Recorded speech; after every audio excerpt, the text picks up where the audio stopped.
Maray na aldaw sa kong mga estudyante, ngunyan, ang satong pag-aadalan ay minanungod sa number sentence o sa Bicol o Tagalog, ini ang pamilang na pangungusap. Igwas sa Indo ang nakakaaram kung ano ang number sentence o pamilang na pangungusap. O sige mga aki, sa kung ipapasabot sa Indo kung ano ini. Magdangog na maray para makaupod kamo gabos. Pamilang na pangungusap, ini ang mathematical sentence na kung saan ini ay binubuo ng mga bilang at simbolo. Di duwa. Plus na kung saan ibig sabihin dagdag. Saro, duwa, tulo. Di tulo ang suraton ta. Para madali ta makuha, maturutuldo kita. Isaro, duwa, tulo, apat, 5. Di ibig sabihin, ang simbag ay 5. Di suraton ta ini. Magamit kita ki cross sign na kung saan ini ang ibig sabihin na madagdag. Sunod na halimbawa. Saro, 2, 3, 4, 5. Ano? Minus, ibig sabihin, bawasan ta kipirang saro, 2, 3. Para makuha ta ini, maturutudok giraray kita mga aki. Kianom saro, 2, 3, 4, 5, anom. Tapos kansilahon ta kitulo. Saro, 2, 3. Pira ang natada mga aki. So bilangon ta ang natada. Saro, 2, 3. Di tulo ang matadada. Suratan ta. Magamit kita kisiring kaining sign na kung ang ibig sabihin ay pagbawas ki mga bilang. Paano kung itao sa Indo siring kaini na kung saan kamo ang matao kinawawarang numero para maging tama ang simbag? Hilinga ang mga numero.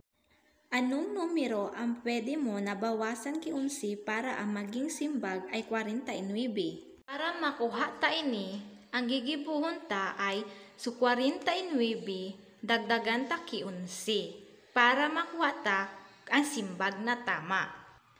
Siring kaini, 9 dagdagan ki 0, ang magiging simbag ay 10. 0 ibababa ta digdi, tas 1 itataas ta. Okay, sunod naman, 4 dagdagan ta ki 0, magiging 5. Plus so, dinagdag ta digdi sa itaas, magiging 6. Bababaon ta so 6. Di ang simbag ta is 60 na kung sa Bicol, 6.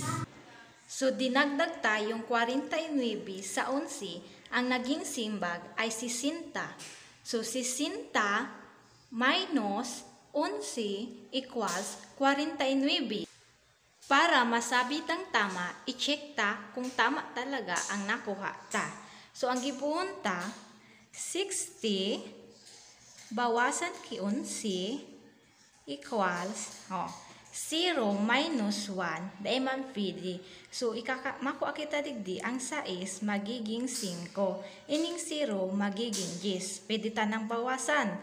10 minus 1 magiging 9. So, 5 minus 1, 4. So, ang magiging answer ay 49. So, tama ang nakuha ta na ang 60 ang pwede magbawas sa 11 para ang simbag ay 49. 60 bawasan ki 11, ang simbag ay 49. Tama. Sunod, anong numero ang pwedeng mong idagdag sa 12 para maging simbag ay 25? Para makuha ta, 25 bawasan ta ki 12 equals 5 minus 2. So, maturutuldo kita mga aki para mukha nindo. 0, 2, 3, 4, 5. Bawasan ta ki 2. 0, 2. Pira ang natada. Bilangon ta. 0, 2, 3. Tulo ang natada. Sunod naman, 2 bawasan ki 0. Maturutuldok naman kita. 0, 2. Bawasan ta ki 0. Pira ang natada. 0. Di ang simbag ay 13. So, 12 dagdagan ta ki 13, ang simbag 25. Para masabit ang tama, i-check ta. So, para masabit ang tama, i-check ta.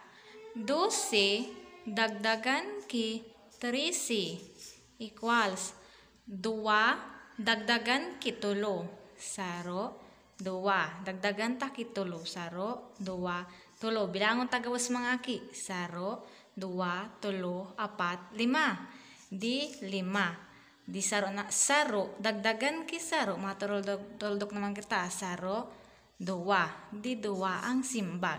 So tama na ang 13 ang pwedeng dagdagon ta sa 12 para maging simbag ay 25.